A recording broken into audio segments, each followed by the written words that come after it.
अस्सलाम वालेकुम अहमद, अजहर, सलमान, मुस्कान, Shamin, Sundas.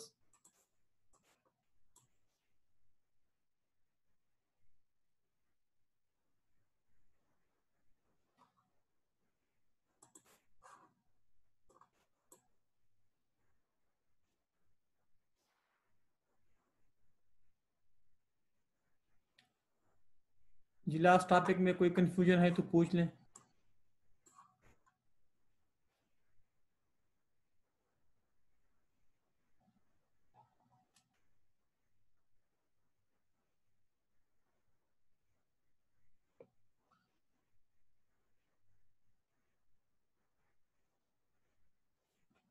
Contract policy, ठीक है जी।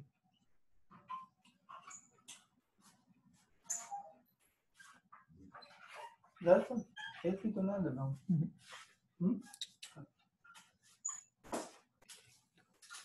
ये वाला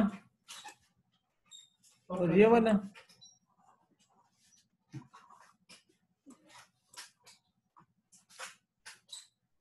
अच्छा चलो मैं पहला वाला ये, ठीक है जी। That said that the use of discount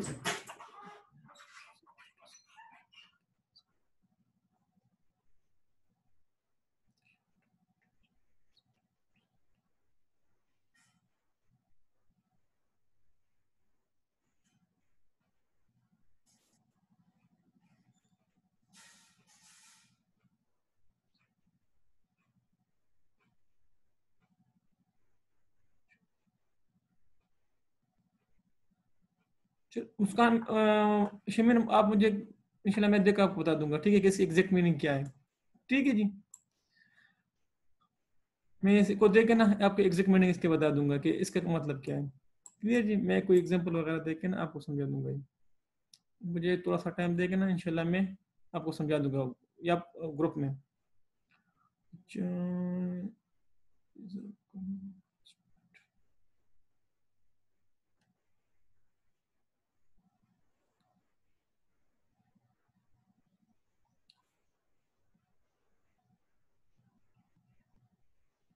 इसमें तो रिजर्व रिक्वायरमेंट की बात की है उसने अहमद, कि अगर रिजर्व रिक्वायरमेंट रिड्यूस होंगे इसका मतलब ये कि कमर्शियल बैंक अपने पास कम रिजर्व रखेंगे तो वो आगे जाके ज्यादा लोन दे देंगे। मसलन मैं आपको मिसाल देता हूँ कि फॉर एग्जांपल अगर बैंक के पास जो एसेट्स पड़े हैं वो है 10,000 के। क्लियर जी, स्टेट बैंक की तरफ से जो उसको इंस्ट्रक्शन मिले कि आपने रिजर्व रिक्वायरमेंट रखने हैं 10%। क्लियर, तो 10% का मतलब ये कि 1,000 रुपए अपने पास ये रिजर्व रेशो रख लेंगे, रिजर्व जो उसकी रिक्वायरमेंट्स होगी। बाकी 9,000 जो होंगे वो आगे जाके इन्वेस्टमेंट कर लेंगे। ठीक है, लेकिन अगर रिजर्व रिक्वायरमेंट्स कम होंगे, for example commercial bank state bank उसको कहते हैं कि यार नहीं आपने 5% रखने हैं, तो 5% का मतलब ये कि 500, बाकी वो आगे जाके 9,500 आगे जाके एज ए लोन दे देंगे। तो जैसे जैसे रिजर्व रिक्वायरमेंट्स कम होंगे, रिजर्व रिक्वायरमेंट, वैसे वैसे उसकी लोन की कैपेबिलिटी ज्यादा होगी। लेकिन अगर रिजर्व रिक्वायरमेंट ज्यादा होंगे, रिजर्व की रिक्वायरमेंट ज्यादा होगी तो उसकी लोन की कैपेबिलिटी कम होती जाएगी। तो इसका मतलब ये था।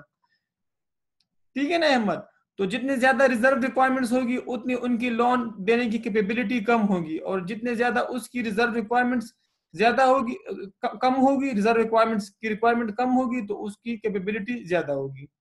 तो इसमें यह था, इंशाल्लाह ये आगे अभी क्रेडिट क्रिएशन में भी आ जाएगा ये पॉइंट्स।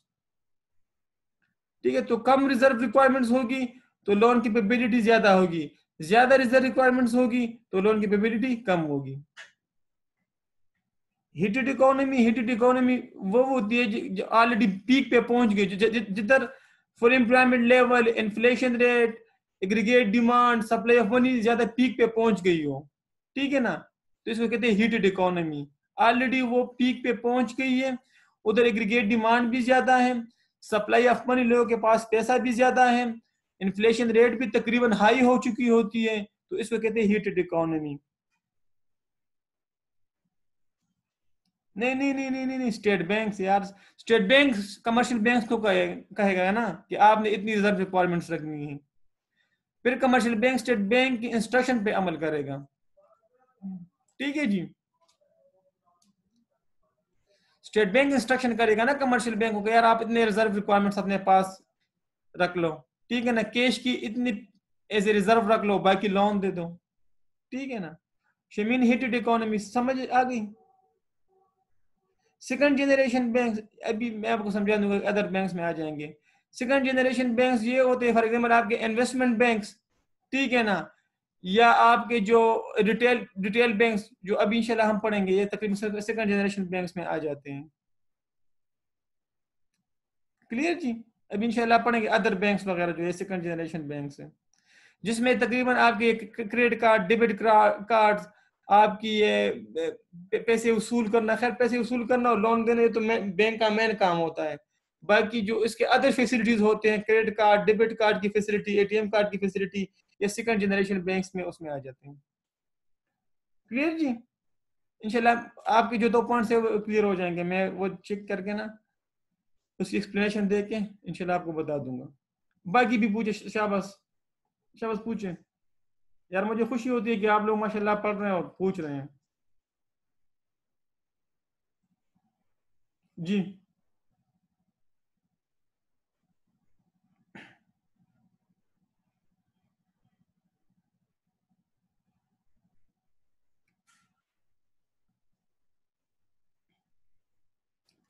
ठीक है अहमद, तो आपका सवाल जवाब मिल गया कि नहीं?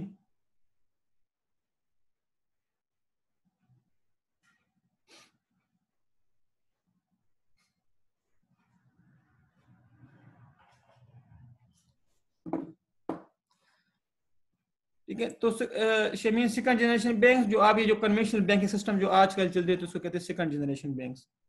ठीक है जी, इंशाल्लाह भी आप पढ़ेंगे भी।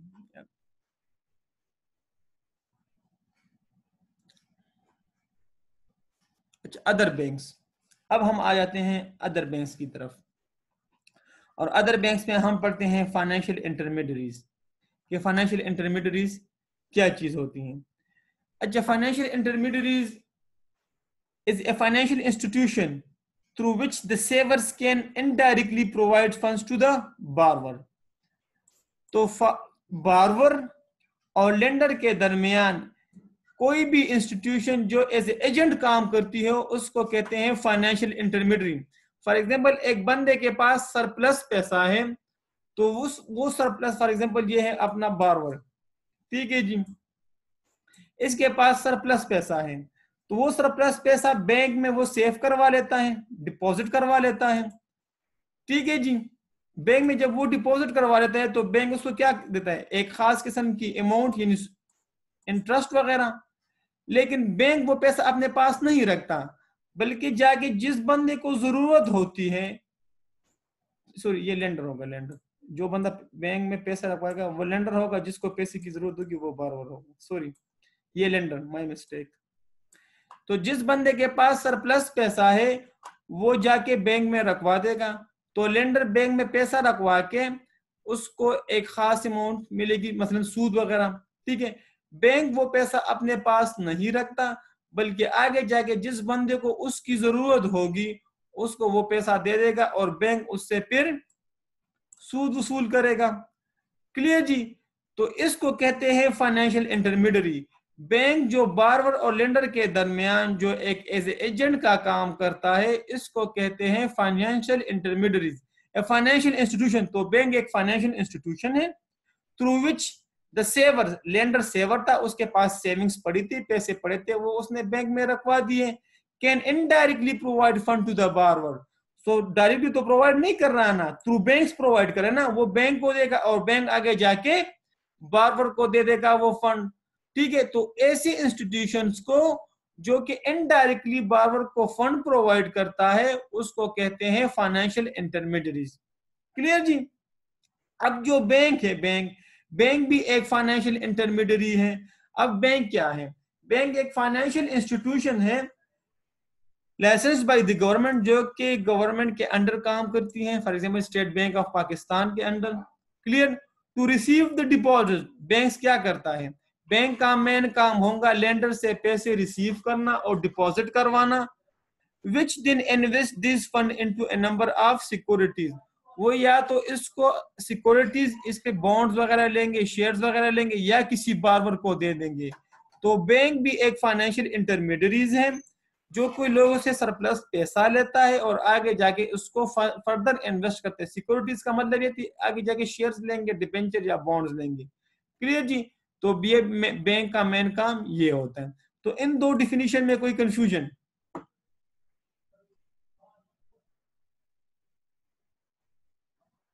जी, इन दो डिफिनीशन में काइंडली कोई कंफ्यूजन? तो इसको आप एक नजर देख लें, ठीक है ना। हो सकता है कि वो आपसे मतलब डिफिनीशन में 1-2 मार्क्स के लिए वो पूछे, लेकिन नॉर्मली फाइनेंशियल इंटरमीडिएट पूछेगा। Clear?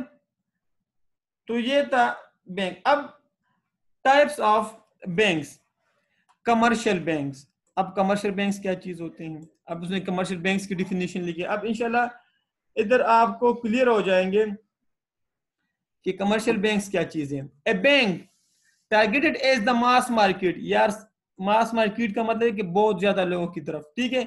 In which industrial customer can purchase bank services, mortgage. Mortgage आप लोग जानते हो कि जो गाड़ा वगैरह होती है, ठीक है। आपने अगर किसी से लोन लेने तो आप लोन लेके उसके अगेंस्ट कोई सिक्योरिटी रखवा दोगे। इंशाल्लाह होप्स हो कि आप लोगों ने ये पढ़ चुका होगा। Checking accounts, personal loans and other banking services. तो कमर्शियल बैंक्स वो बैंक्स होते हैं जो कि बहुत ज्यादा कस्टमर को सर्विसेज प्रोवाइड करते हैं लोन की शक्ल में। चेकिंग अकाउंट्स, यार आप करंट अकाउंट्स खोल सकते हो। क्लियर जी? पर्सनल लोन, अगर आपको पैसों की जरूरत होगी तो वो आपको लोन भी दे सकते हैं। एंड अदर बैंकिंग सर्विसेज, यार आपको यूटिलिटी सर्विसेज भी दे सकते हैं। फॉर एग्जांपल आपसे यूटिलिटी बिल रिसीव करते हैं, आपको एटीएम और क्रेडिट कार्ड की फैसिलिटी भी दे देते हैं, ठीक है ना। अगर आपने कोई कार वगैरह फाइनेंस करवानी है तो वो भी आपको प्रोवाइड कर सकते हैं। तो कमर्शियल बैंक्स वो बैंक्स होते हैं जो कि नंबर ऑफ सर्विसेज अपने कस्टमर को प्रोवाइड कर लेते हैं, तो इसको कहते हैं कमर्शियल बैंक्स। क्लियर? और ये आपके तकरीबन सेकंड जनरेशन बैंक्स के डिफिनीशन में भी आ जाते हैं। क्लियर शमीन? तो commercial banks second generation banks जो कि कस्टमर्स को डिफरेंट टाइप के सर्विसेज प्रोवाइड करते हैं। तो आपको फॉर एग्जांपल लोन चाहिए तो वो भी आपको प्रोवाइड कर देंगे। अगर आपको अपना बिल वगैरह जमा करवाना है तो वो भी करवा देंगे। अगर आपने करंट अकाउंट खुलवाना है तो वो भी करवा लेते हैं। अगर आपने मॉर्गेज पे कोई चीज लेनी है, फॉर एग्जाम्पल आपने बैंक से लोन लेके उसके अगेंस्ट कोई सिक्योरिटी रखवानी है तो वो भी करवा देते हैं, ठीक है ना। और अदर सर्विसेज में आपको एटीएम के services, debit card, credit card के सर्विसेज, और आपको लॉकर्स की सर्विसेज भी देते हैं। फॉर एग्जांपल आपने कोई कीमती चीज बैंक में रखवानी है तो आप उसको लॉकर्स में भी रख सकते हैं और बैंक ये फैसिलिटी भी प्रोवाइड करते हैं। तो ये बैंक्स की डिफिनीशन में आ जाते हैं। तकरीबन ये सेकंड जनरेशन बैंक्स हैं, ठीक है जी। तो इसकी डिफिनीशन में कोई कंफ्यूजन?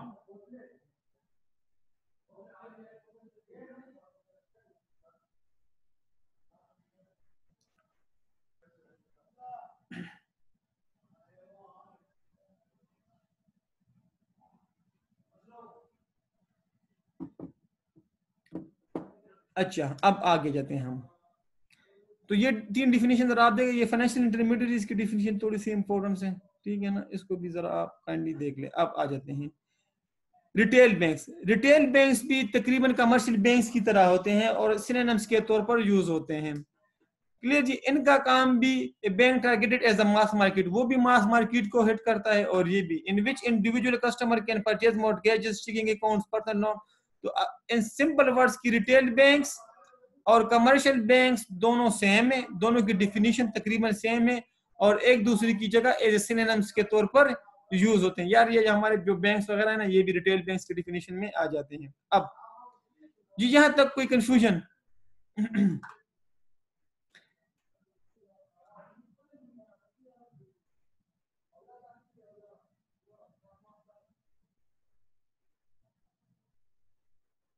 Specialised bank. अच्छा, कुछ बैंक ऐसे होते हैं जो कि स्पेशल पर्पस के लिए बने होते हैं, किसी खास काम के लिए। वो आम रूटीन में वो काम नहीं करते हैं जो कि रिटेल बैंक्स या कमर्शियल बैंक्स करवाते हैं। फॉर एग्जांपल मैंने आपसे कहा था ना, कमर्शियल बैंक का क्या काम होते हैं? यार वो आपके लिए करंट अकाउंट भी खोल लेते हैं, सेविंग अकाउंट भी खोल लेते हैं। अगर आपने बिल वगैरह जमा करवाना हो किसी भी यूटिलिटीज का तो वो भी आपसे वो ले लेते हैं। आपके लिए लॉकर्स की फैसिलिटी भी प्रोवाइड कर लेते हैं, आपके लिए एटीएम वगैरह की फैसिलिटी भी प्रोवाइड कर लेते हैं, ठीक है ना। तो लेकिन ये तो कमर्शियल बैंक है, लेकिन स्पेशल बैंक्स आम रूटीन में ये काम नहीं करते जो कि कमर्शियल बैंक्स काम करते हैं। स्पेशल बैंक्स एक खास मकसद के लिए बने होते हैं, ठीक है जी। For example agriculture development bank, तो एग्रीकल्चर डेवलपमेंट बैंक का मेन काम क्या होगा? सिर्फ एग्रीकल्चर को प्रोमोट करना, सिर्फ एग्रीकल्चर पर्पस के लिए लोन देना, सिर्फ एग्रीकल्चरिस्ट को प्रोमोट करना और उसको इनकरेज करना, ठीक है। वो इंडस्ट्री को या वो ना आपसे आम रूटीन में बिल रिसीव करेगा, ना आपको एटीएम की फैसिलिटी देगा, ना आपको डेबिट कार्ड क्रेडिट कार्ड की फैसिलिटी देगा, वो आपको ये फैसिलिटी नहीं देंगे, ना आप उसमें बिल जमा करवा सकते हैं, बल्कि एक खास मकसद के लिए वो बने होते हैं और सिर्फ वही खास मकसद के लिए वो काम करते हैं। A bank targeted to a specific section of the economy, ठीक है ना। तो उधर क्या था, वो टारगेटेड करे थे मास मार्केट, भाई हर बंदा बैंक में जाके वो करवा सकता है, लेकिन ये स्पेसिफिक लोगों के लिए बना होता है, एक स्पेसिफिक सेक्टर के लिए बना होगा। In which forms and customer can have access to specialised form for banking services, जिसमें वो खास लोग जिसके लिए ये बना होता है, ठीक है, उसके लिए वो जाके वो एक्सेस कर सकते हैं और अपनी जरूरत पूरी कर सकते हैं। फॉर एग्जांपल एग्रीकल्चरिस्ट जो होंगे वो जाके एडीपी एग्रीकल्चर डेवलपमेंट बैंक के पास जाएंगे कि हमें यार एग्रीकल्चर के लिए लोन दो। आम बंदा उधर नहीं जा सकता, वो सिर्फ स्पेसिफिक लोगों के लिए वो सर्विसेज प्रोवाइड करेंगे। इसने मिसाल भी लिखी है, एग्रीकल्चर डेवलपमेंट बैंक एडीपी, ठीक है जी। तो स्पेशलाइज्ड बैंक वो बैंक्स होते हैं जो कि एक स्पेसिफिक पर्पस के लिए बने होते हैं। आम रूटीन में वो काम नहीं करता जो कि कमर्शियल या रिटेल बैंक्स करते हैं। मैं आपको इसकी एक और मिसाल देता हूं, IDBP, industrial development bank of Pakistan. Industrial development bank of Pakistan सिर्फ वो काम करता है जो इंडस्ट्री के साथ रिलेटेड हो। सिर्फ इंडस्ट्रियलिस्ट उस बैंक में जाके अपनी जरूरियात, फॉर एग्जांपल अगर उसको लोन या किसी एडवाइस की जरूरत होगी, वो सिर्फ इंडस्ट्रियलिस्ट को देंगे। या इसी में स्मॉल मीडियम एंटरप्राइजेस बैंक, तो स्मॉल मीडियम एंटरप्राइजेस बैंक वो बैंक्स होते हैं जिसमें जो छोटे छोटे कारोबार वाले होते हैं ना, उसको कर्जे देते हैं। अगर छोटे छोटे कारोबार वालों को कोई एडवाइस की जरूरत होती है तो वो इसी मी की तरफ चले जाते हैं। क्लियर जी। तो स्पेशलाइज्ड बैंक वो बैंक होते हैं जो कि स्पेसिफिक सेक्टर के लिए बने होते हैं। अब आप पूछे शाबाश, यहां तक कोई सवाल?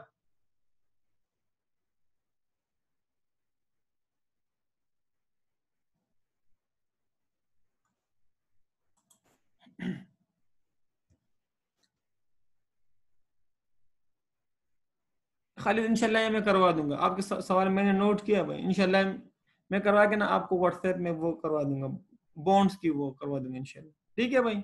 नोट हो गया भाई, चैप्टर 11 पेज 264 हो गया जी भाई। तो यहाँ तक कोई कंफ्यूजन?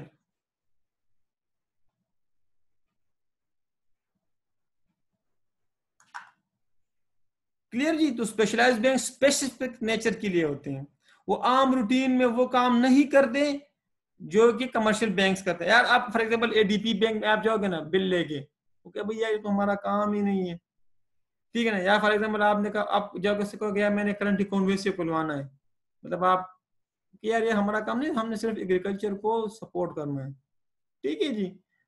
तो इंशाल्लाह जब आप लोग जाओगे तो बड़े बड़े फर्मों के पास इसके भी ऑडिट्स वगैरह होते हैं। अच्छा, कोऑपरेटिव बैंक या बिल्डिंग सोसाइटी बैंक या क्रेडिट यूनियन बैंक, ये बैंक उस नेचर के बैंक्स होते हैं जो अपने सिर्फ मेंबर को सपोर्ट करते हैं। जो इसके मेंबर्स होंगे ना, वो सिर्फ उसको लोन देंगे और उसको सपोर्ट करेंगे। इसकी बेहतरीन मिसाल मेरे ख्याल से पंजाब प्रोविंशियल कोऑपरेटिव बैंक है, PPCB, Punjab provincial cooperative bank, ये इसकी बेहतरीन मिसाल है, मेरे ख्याल से किताब में नहीं है। क्लियर जी। तो ये बैंक क्या करता है, जो इसके मेंबर में, जिस तरह यार आई कैप के आप फॉर एग्जांपल इंशाल्लाह आप क्वालिफाई करोगे तो आप मेंबर बन जाओगे, अभी तो हम स्टूडेंट्स हैं ना, इंक्लूडिंग मी।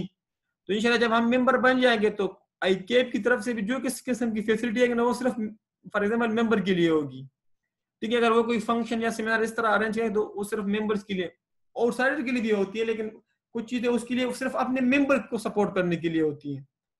क्लियर जी। तो इस तरह बैंक सिर्फ उस बंदों को लोन देगा जो उसके मेंबर्स होंगे, और मैंने आपको मिसाल दी पंजाब प्रोविंशियल कोऑपरेटिव बैंक्स की। क्लियर।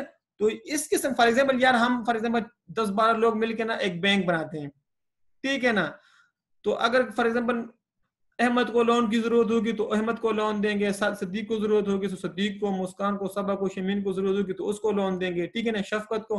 तो सिर्फ हम अपने मेंबर्स को सपोर्ट करेंगे, ठीक है। तो कोऑपरेटिव बैंक्स वो बैंक्स होते हैं जो सिर्फ मेंबर उसमें कंट्रीब्यूट भी करते जाएंगे और मेंबर्स को सपोर्ट भी करते जाएंगे। तो इस किस्म के बैंक एक कोऑपरेशन से निकले ना, कि एक दूसरे को सपोर्ट करने के लिए ये बैंक बना होगा। जो उसके मेंबर्स होंगे तो सिर्फ वो इससे फायदा उठा सकते हैं, आम बंदा जाके उसमें अकाउंट्स या उससे कोई फैसिलिटी नहीं ले सकता। देखो, this type of financial institution that provides banking and other financial services to only its members, ठीक है जी। तो कोऑपरेटिव बैंक ये बैंक होते हैं, आप लिख ले पीपीसीबी, इसकी बेहतरीन मिसाल है, ठीक है, पंजाब प्रोविंशियल कोऑपरेटिव बैंक। जी पूछे।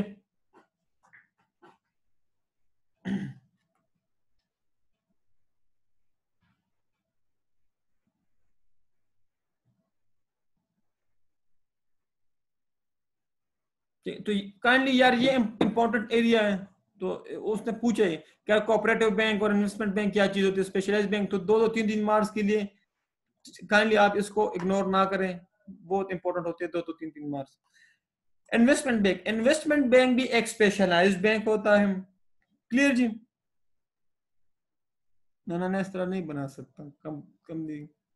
हाँ, अगर कुछ मेंबर इकट्ठे हो ना तो वो बना सकते हैं, जिस तरह जेएस जो है ना जहांगीर सिद्दीकी, तो आप बना सकते हो for example A B Ahmed bank, ठीक है। अगर आपके पास इतनी फैसिलिटीज हैं तो बना लो, जिस तरह जेएस जहांगीर सिद्दीकी की है, एमसीबी मियां मंशा की है, तो एक इंडिविजुअल बना सकता है ना। तो उसकी टेक्सटाइल मिल्स भी हैं, शुगर मिल्स भी हैं, उसने बैंक भी बनाया है। जहांगीर सिद्दीकी की अपने भी बहुत से कारोबार हैं तो उसने बैंक भी बना दिया। तो आप भी के पास इतनी फैसिलिटी हो तो आप भी बैंक खोल लो। ये सारे प्राइवेट बैंक है, अलावा नेशनल बैंक, और नेशनल बैंक एक गवर्नमेंट बैंक है, Khyber bank provincial government bank है।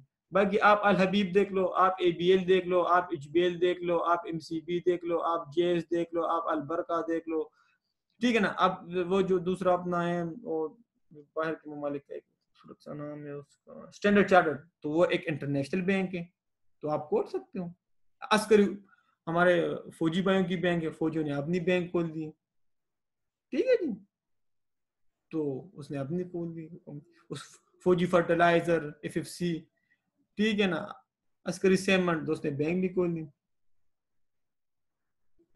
माइक्रो फाइनेंसिंग देखो नाम से जाहिर है, माइक्रो फाइनेंसिंग मीन जो छोटे छोटे कारोबार होते हैं ना, माइक्रो फाइनेंसिंग बैंक, तो जो छोटे छोटे कारोबार होते हैं, जो छोटे लेवल पर कारोबार करते हैं, वो सिर्फ उसको फैसिलिटेट करते हैं, ठीक है ना। आप कह सकते हो कि वो भी एक स्पेशलाइज नेचर की बैंक है, जो कि छोटे छोटे दुकानदार या छोटे छोटे लेवल पर जो कारोबार करते हैं ना, वो सिर्फ उसको फाइनेंस और सपोर्ट करते हैं। तो माइक्रो फाइनेंसिंग का मतलब ये कि छोटे लेवल पर जो कारोबार काम करेंगे वो आके हमसे लोन ले, बड़े कारोबार वाले नहीं, मियां मंशा आके हमसे लोन ले नहीं। फॉर एग्जाम्पल सरकानो चौक में किसी का दुकान है, वो आके हमसे लोन ले सकता है, ठीक है ना। टोन में एक छोटी सी शॉप है, ठीक है ना, सदर में एक छोटी सी शॉप है, तो वो आके हमसे लोन लेकर हम उसको लोन देंगे। लेकिन मियां मंशा मलिक रियाज हमारे पास आएंगे तो हमारे पास इतनी कैपेबिलिटी नहीं कि हम उसको लोन दें, और ना हम उसको देंगे। जो छोटे लेवल पर कारोबार करते हैं हम सिर्फ उसको लोन देंगे। तो माइक्रो फाइनेंसिंग नाम से जाहिर है ना, माइक्रो मीन छोटा, फाइनेंसिंग मीन सपोर्ट करना, फाइनेंस देना, पैसे देना।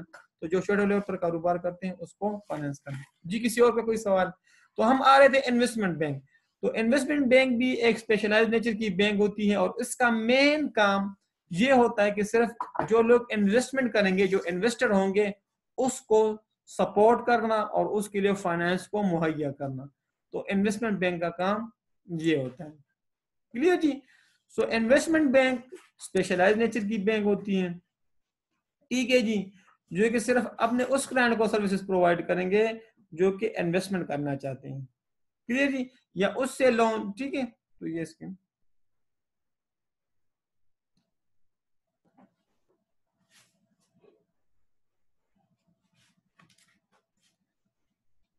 क्लियर। ये आप देखें कि इन्वेस्टमेंट बैंक लोगों से डिपॉजिट एक्सेप्ट नहीं करेगा, लोगों से पैसे नहीं लेगा, लोगों को लोन देगा लेकिन लोगों से पैसे नहीं लेगा, जिस तरह आम रूटीन में आप कमर्शियल बैंक से लेते हो। तो in other words commercial bank में जो आम रूटीन में काम होते हैं वो इन्वेस्टमेंट बैंक्स में नहीं होंगे। क्लियर? तो वो सिर्फ इन्वेस्टमेंट के लिए वो सिर्फ काम करेंगे, आम रूटीन में जो कमर्शियल बैंक्स में काम होंगे वो इसमें नहीं होंगे। तो जरा आप लोग देख लीजिए, आप कोई कंफ्यूजन है तो पूछ लें।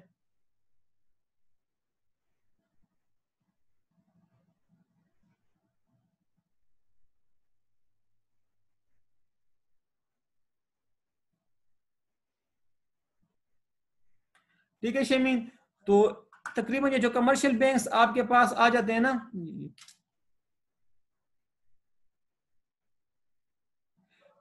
तकरीबन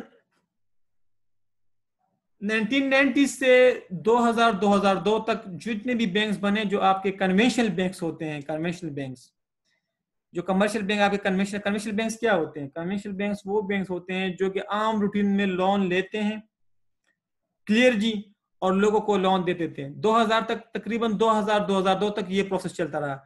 ये एटीएम कार्ड की फैसिलिटी या डेबिट कार्ड, क्रेडिट कार्ड की फैसिलिटी, ये जो आप ऑनलाइन ट्रांसफर करते हो फीस, ठीक है ना, ये तकरीबन 2000-2005 के बाद ये फैसिलिटी आई है। तो ये तकरीबन थर्ड फोर्थ जनरेशन में आ जाते हैं।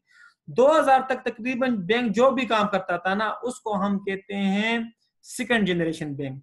सेकंड जनरेशन बैंक में क्या होता था कि सिर्फ बैंक आपसे लोन लेता, ठीक है, और जिसको जरूरत होती उसको देता, बाकी सर्विसेज वो प्रोवाइड नहीं कर रहे थे। जिस तरह कार फाइनेंसिंग की, जिस तरह आप यूटिलिटी बिल जमा करवाते हो, तकरीबन 2000 पहले से ये प्रोसेस नहीं होते थे बैंकों में। या फॉर एग्जांपल जिस तरह आप फंड ऑनलाइन फंड ट्रांसफर करते हो, ठीक है, या एटीएम कार्ड की फैसिलिटी, क्रेडिट कार्ड की फैसिलिटी, या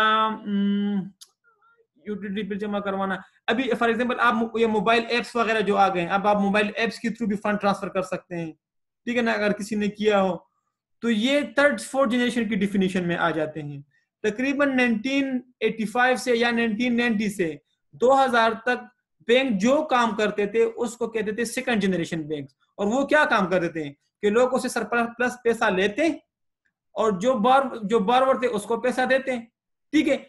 इसके बाद जो अदर फैसिलिटीज आ गई, ये mobile banking, internet banking, car financing, utility bills को रिसीव करना, ऑनलाइन फंड ट्रांसफर, ये थर्ड एंड फोर्थ जनरेशन की डिफिनेशन में थे। तो 2000 या 2005 के बाद बैंक ने जो अदर फैसिलिटीज अपने कस्टमर को प्रोवाइड किए, या इस्लामिक बैंकिंग की फैसिलिटी, तो ये थर्ड एंड फोर्थ जनरेशन की फैसिलिटी में आ जाते हैं। और तकरीबन 1990 से 2000 तक जितनी भी फैसिलिटी प्रोवाइड करते वो सेकंड जनरेशन की डिफिनेशन में आते थे।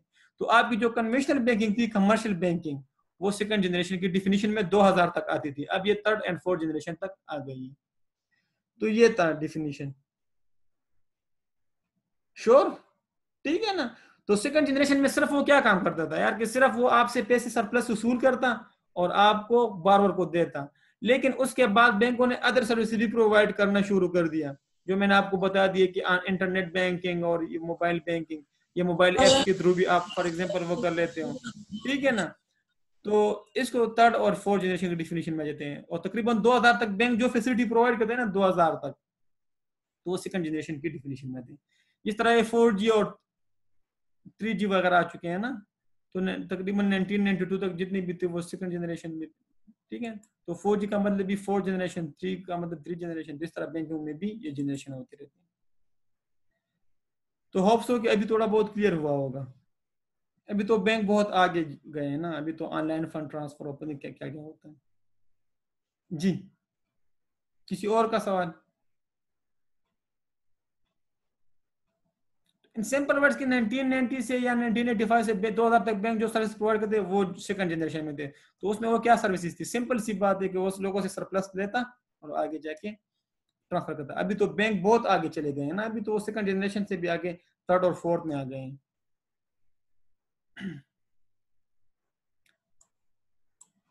लेकिन ये सवाल फ्रेंकली स्पीकिंग किसी ने अभी तक मुझसे, मैं तकरीबन 6 आपकी हुआ है ना मेरे पास ये बैच है, किसी ने नहीं पूछा। और फ्रेंकली स्पीकिंग कि ये मैंने उस दिन एक कॉलम में पढ़ा था, ठीक है जी, तो इसने मुझे थोड़ा बहुत इसका आइडिया था। हाँ, लेकिन वर्ल्ड बैंक देखो जिस तरह आईकेप के अंडर ये फॉर्म्स वगैरह काम करती हैं, ये इंस्टीट्यूट्स वगैरह काम करती हैं, लेकिन आईकेप के ऊपर भी एक ऊपर हेड है ना, आईफेक, इंटरनेशनल फेडरेशन ऑफ अकाउंट्स। तो इसी तरह अगर पाकिस्तान में सेंट्रल बैंक हेड है, तो फिर सेंट्रल बैंक के ऊपर भी एक हेड होगा ना, वो है वर्ल्ड बैंक, जो पूरे मुल्क की सेंट्रल बैंक को कंट्रोल करता है। ठीक है ना अहमद? तो जिस तरह से पाकिस्तान में सेंट्रल बैंक काम करता है, इस तरह पूरी दुनिया में वर्ल्ड बैंक काम करता है। क्लियर जी? जिस तरह पाकिस्तान में आईकेप सुपीरियर है और इसके अंदर ये फॉर्म्स और ये आपके जो कॉलेजेस वगैरह, इंस्टीट्यूट्स वगैरह हैं वो आते हैं, लेकिन आईकेप भी किसी के अंडर काम करता है ना, वो आईफेक के अंडर काम करता है। जी, किसी और का कोई सवाल? अगर नहीं है तो हम क्रेडिट शुरू करते हैं।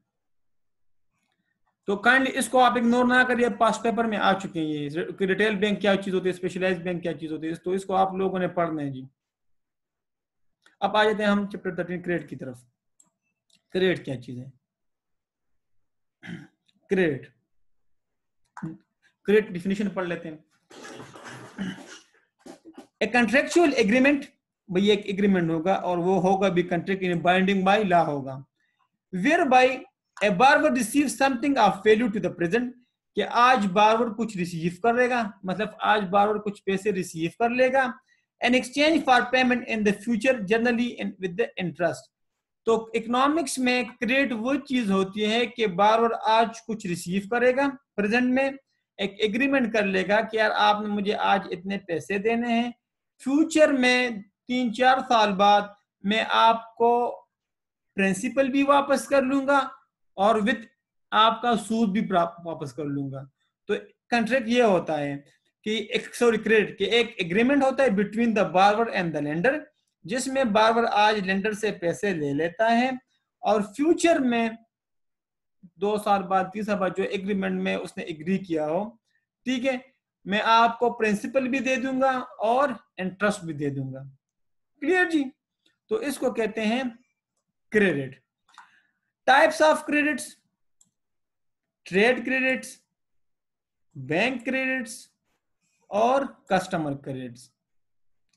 तो ये डिफिनीशन आप याद ना करें, बस सिर्फ एक नजर देख लें कर पेपर में आ गया, ठीक है ना। अब टाइप्स ऑफ क्रेडिट क्या चीज है, इसको तो सिर्फ आप एक नजर पढ़ लें, इसको भी क्लियर। ट्रेड क्रेडिट्स, या जिस तरह आप क्रेडिटर लिखते हो ना अकाउंटिंग में, सेम वही चीज है कि आज आप being a businessman, being an entrepreneur, किसी से उधार पे चीजें ले लेते हो, ठीक है जी, और उधार पे चीजें लेके आप उसे कहते हो कि मैं 30 दिन बाद, 60 दिन बाद या 90 दिन बाद मैं आपको पैसे दे दूंगा, जो आम रूटीन में बिजनेस में चले, जो आम रूटीन में ट्रेडिंग या बिजनेस में चलता रहता है। ठीक है, आपने सप्लायर से उधार पे चीजें ले ली, बाद में आप उनसे कहते हो कि मैं पेमेंट 30 दिन बाद कर दूंगा, तो इसको कहते हैं ट्रेड क्रेडिट। और इसकी एंट्री भी आप लोगों को ये पढ़ा ना, ट्रेड क्रेडिटर की एंट्री, कि क्रेडिटर क्या चीज होते हैं, कि आपने उधार पे उससे कुछ चीजें ले ली, ठीक है, और बाद में उसको ना आप पैसे दे देते हो, तो इसको कहते हैं trade credit. This exist between a customer and the seller, usually in commercial sector. Business की दुनिया में ऐसा होता है, जो आम रूटीन में बिजनेस में, a purchaser can order a goods, receive the goods and pay it after a certain period, for example 30 दिन, 60 दिन या 90 दिन बाद। तो बिजनेस की दुनिया में जब आप किसी की चीज से उधार पे चीजें लेते हो और बाद में उसको आप देते हो, ठीक है जी। एंट्री क्या होगी इसकी, क्रेडिट की एंट्री क्या होगी सलमान? अभी यार आपका जरूरत सब शुवेद है, उसको मख के राजी, मख के गोरियस आगे आगे देखो। हाँ ठीक है जी, सही हो गया, कौन स्ट्रांग है माशाल्लाह। ठीक है, दूसरा लास्ट है बख्शा सलमाना, ठीक है क्या इंशाल्लाह दा तो मख के स्टैंडर्ड वे में बात मजहब होगी। क्लियर भाई? तो अभी तो आप इब्तिदा इश्क के भाई। अच्छा, बैंक क्रेडिट। बैंक क्रेडिट जिस तरह आम रूटीन में हम बैंक के पास जाते हैं और उससे लोन ले लेते हैं, क्लियर। तो बैंक क्या करता है, बैंक हमें लोन दे देता है एक एग्रीमेंट साइन करके ना, वो कहते हैं यार आपने ना 1 साल बाद इस पे सूद देना होगा। तो इसमें नॉर्मली सूद की बात नहीं आ जाती, लेकिन अगर आप बैंक से लोन लेते हो और वो लोन ज्यादा पीरियड के लिए हो तो फिर वो आपसे सूद चार्ज करेगा। तो बैंक में भी दो तरह के लोन होते हैं, शॉर्ट टर्म लोन होते हैं, एक लॉन्ग टर्म लोन। तो शॉर्ट टर्म लोन वो लोन होते हैं जो कि आप विद इन 12 मंथ्स उसको वापस कर लोगे, ठीक है ना। आपने 1 साल के लिए लोन लिया कि यार मैं मुझे 1 साल या 1 साल से कम के लिए लोन दे दो, मैं बाद में आपको वापस कर दूंगा, विद इन 1 ईयर में आपको वापस कर दूंगा, ठीक है। तो उस पर थोड़ा सा सूद की शरह थोड़ी सी कम होती है। लेकिन अगर आप लॉन्गर पीरियड ऑफ टाइम के लिए लोन देते हैं, ठीक है ना, फॉर एग्जाम्पल 3 4 5 साल के लिए, तो उसको कहते हैं लॉन्ग टर्म लोन। और उसमें वो होता है कि सूद की शरह थोड़ी सी ज्यादा होती है। तो बैंक रेट, जब बैंक आपको लोन देते हैं, जब between the customer and the bank एक एग्रीमेंट हो जाता है, तो उसको हम कहते हैं बैंक रेट। कस्टमर क्रेडिट आप लोगों ने आम रूटीन में भी देखा होगा कि जो हम आम रूटीन में रिटेलर के साथ डीलिंग करते रहते हैं, दुकानदार से कुछ चीजें कर्ज पे ले लेते हैं और 1 2 3 महीने बाद उसको वापस कर, या तनख्वाह लेके ना उसको वापस कर लेते हैं, तो इसको कहते हैं कस्टमर क्रेडिट। जो आम रूटीन में जो रिटेलर के साथ हमारी वो कर्ज उधार वगैरह होती है, तो उसको कहते हैं कस्टमर क्रेडिट, ठीक है जी। तो ये 3 तरह के क्रेडिट्स के टाइप्स थे जी। ये between the retailer and the consumer, जो हम आम रूटीन में आम दुकानदार से नहीं करते, मोहल्ले के दुकानदार के साथ, ठीक है, ये आम रूटीन में। तो ये जो है ना, ये बिजनेस की दुनिया में, वर्ड की दुनिया में, तो ये आम रूटीन में जो हम करते रहते हैं। पूछे शाबाश।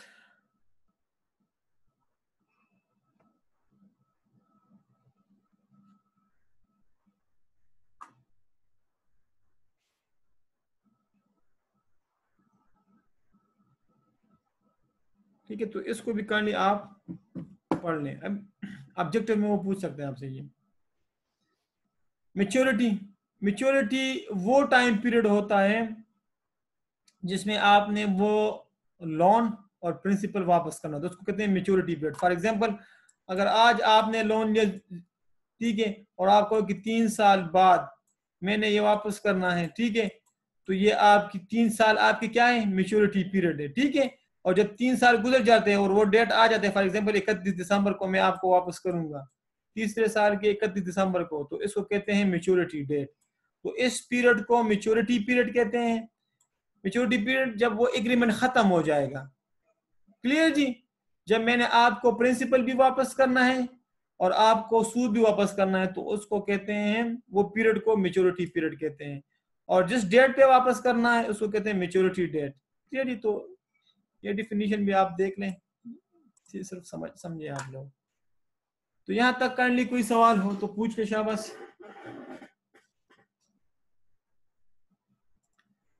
अब एडवांटेजेस ऑफ क्रेडिट।